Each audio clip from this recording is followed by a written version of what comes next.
Est-ce que ça vous arrive d'avoir des brûlures d'estomac? Si c'est le cas, suivez bien cette vidéo jusqu'au bout parce que je vais vous expliquer comment elles arrivent, à quoi elles sont dues. Et surtout, je vais vous donner 7 conseils pour savoir comment les éviter.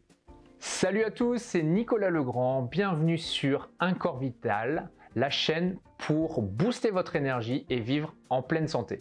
Alors c'est clair, les brûlures d'estomac, c'est vraiment quelque chose qui peut être douloureux, pénible et la plupart du temps on se sent impuissant, on ne sait pas quoi faire. Pour pouvoir comprendre ça, il faut comprendre comment fonctionne l'estomac et du coup pourquoi ces brûlures arrivent.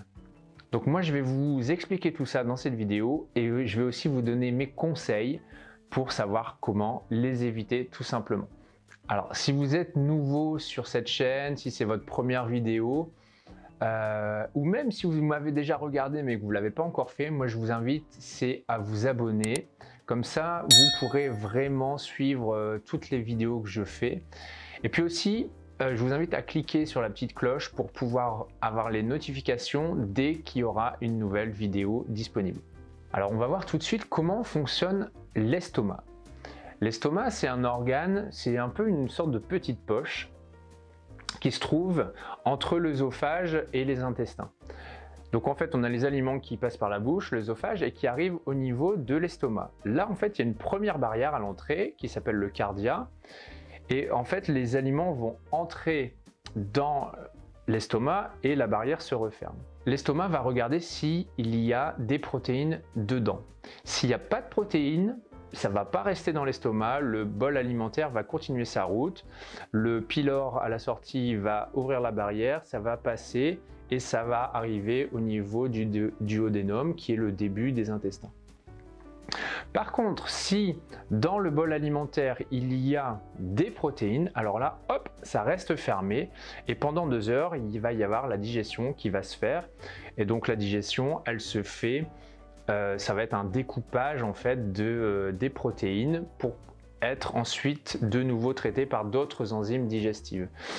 Et donc cette digestion, elle se fait en milieu acide. Il y a de l'acide chlorhydrique qui est produit lorsqu'il y a des protéines.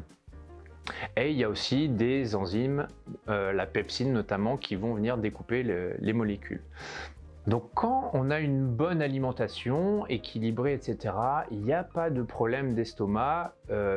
Les aliments, le bol alimentaire avec les protéines est digéré, est découpé, prédigéré, et le pylore s'ouvre et le bol alimentaire continue sa route vers les intestins.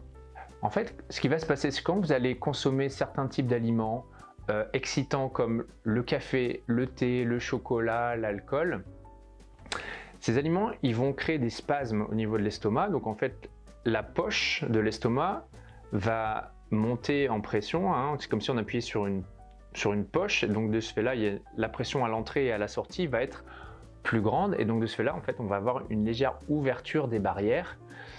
Et qu'est-ce qui va se passer? C'est qu'on va avoir au niveau de l'entrée une remontée d'acide. En fait, l'acide chlorhydrique, il va remonter le long de l'œsophage et des fois jusqu'à la bouche. Et c'est ça, en fait, que l'on appelle l'aigreur d'estomac ou bien la brûlure d'estomac. Ce phénomène se passe aussi lorsque vous buvez des boissons gazeuses, que ce soit de l'eau pétillante, que ce soit des sodas. La boisson va arriver au niveau de l'estomac et là elle va être enfermée dans l'estomac et là en fait le gaz contenu dans la boisson va venir dilater un peu la poche et en fait va ouvrir un peu les barrières et c'est là où on va avoir aussi des sorties d'acide et donc on pourrait avoir aussi des brûlures d'estomac à cause de ça. Alors voilà, je vais vous donner du coup mes conseils pour éviter ces brûlures d'estomac. Éviter les excitants, donc éviter l'alcool, le chocolat, le thé, le café pour éviter d'avoir les spasmes de l'estomac et d'avoir les remontées acides. Le deuxième conseil que je vais avoir, ça va être de limiter la quantité de protéines. Parce que plus vous allez manger de protéines, plus il va y avoir d'acide chlorhydrique qui va être produit à l'intérieur de l'estomac, c'est normal, pour pouvoir digérer ces protéines. Et donc forcément, potentiellement, plus il y aura de fuite de liquide par l'entrée et par la sortie. Donc vraiment, en termes de quantité de protéines, vaut mieux privilégier plusieurs prises de protéines dans la journée, mais tout en limitant la quantité à chaque prise. Mon troisième conseil, c'est quand vous mangez des protéines, mangez des légumes avec. Les légumes, ils sont plutôt basiques, alcalins. Ça va venir tamponner l'acidité qui se crée lors de la digestion des protéines dans l'estomac. Donc toujours, lorsque vous prenez des protéines, toujours prendre des légumes avec pour améliorer la digestion.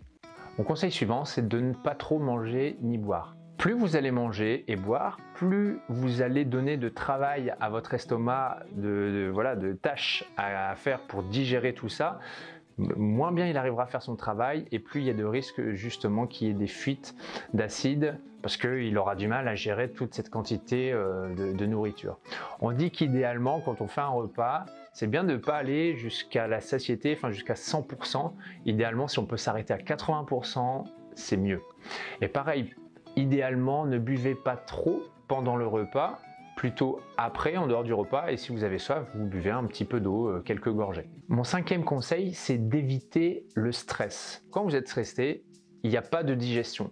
On peut avoir des brûlures d'estomac parce que l'estomac n'arrive pas à assumer sa fonction digestive. Mon sixième conseil, c'est de bien mastiquer les aliments. Plus vous mastiquez les aliments, plus vous les prédigérez, et donc plus facile ce sera pour votre estomac de faire le boulot et moins vous avez de risques qu'il y ait des fuites et donc d'avoir des brûlures d'estomac. Et enfin, mon dernier conseil, c'est que lorsque vous avez une brûlure d'estomac, c'est trop tard. C'est qu'il y a quelque chose que vous n'avez pas bien fait et donc dans ces cas-là, il y a une seule chose à faire. Vous arrêtez de manger et vous arrêtez de boire. Et surtout, vous arrêtez de boire des choses qui sont acides, comme de l'alcool, du jus de citron, de manger des aliments acides, les agrumes, voilà, tous les aliments qui peuvent vraiment provoquer des brûlures. Donc ça, c'est vraiment important. Dès que vous sentez que vous avez une brûlure d'estomac, vous arrêtez de manger et de boire. Voilà, si vous avez envie d'aller plus loin, je vous invite à regarder ma vidéo sur le système digestif et sur les problèmes digestifs.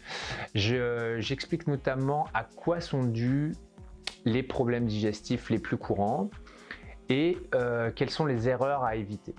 Et puis aussi pour aller plus loin, du coup j'ai créé une formation sur le sujet où là vraiment je vais aller plus en profondeur sur le système digestif. J'explique quels sont les principaux problèmes digestifs qu'on peut rencontrer et surtout je vous dis précisément quels sont les aliments à privilégier pour une bonne alimentation et une bonne digestion et surtout quels sont ceux à éviter, à proscrire.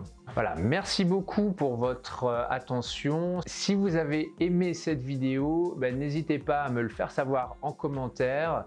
Voilà, me donner votre retour d'expérience, aussi à liker la vidéo. Quant à moi, je vous dis à très bientôt pour la prochaine vidéo. Ciao!